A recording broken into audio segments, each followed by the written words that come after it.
Hello, welcome back to my channel and welcome to a new video. In today's video, I wanted to share with you a method or a strategy for dealing with negative behaviors and habits.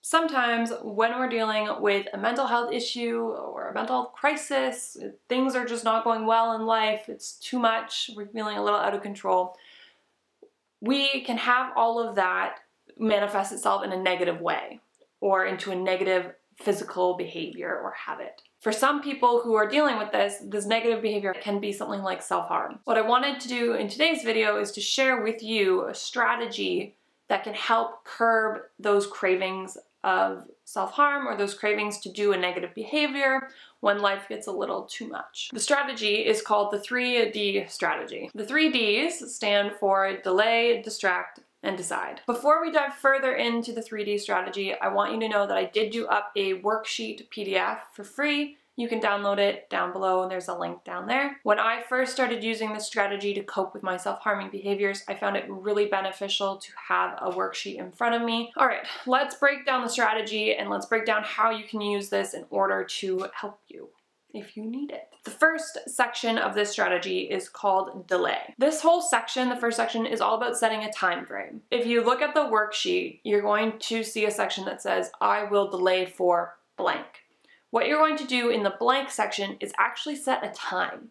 And I mean a physical number. So nothing like, I'm gonna delay for like half an hour or two, you're gonna write down really clearly the amount of time you're gonna delay doing the action for. Write down things like, I will delay for 15 minutes, or I will delay for 20 minutes. Make it really clear and concise and leave no room for any wishy-washy. After you've done that, then you can move on to the distract portion. Distract is just exactly like it sounds.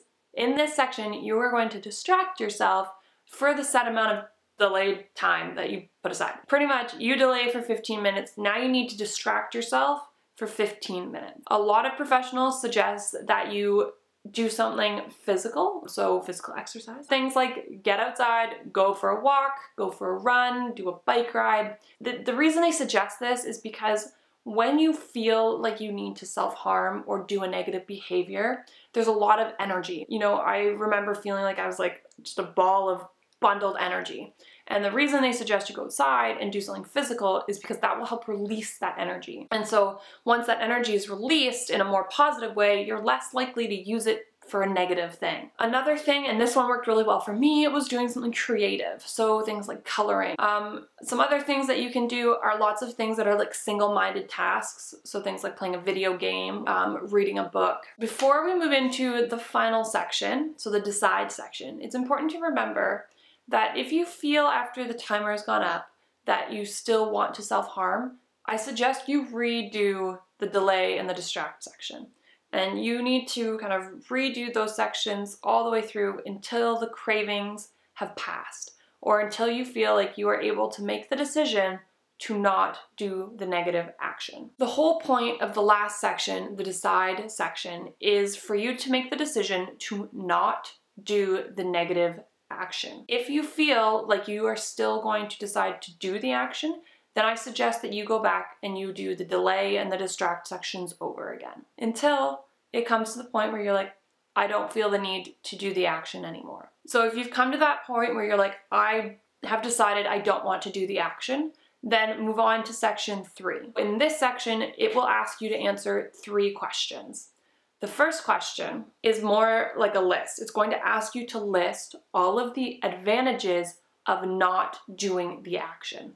So all of the reasons, all of the positive reasons, all of the reasons why it's a good idea to not do the action, the negative action. List all of them. It doesn't matter how big it is, it doesn't matter how small or silly or insignificant it may seem.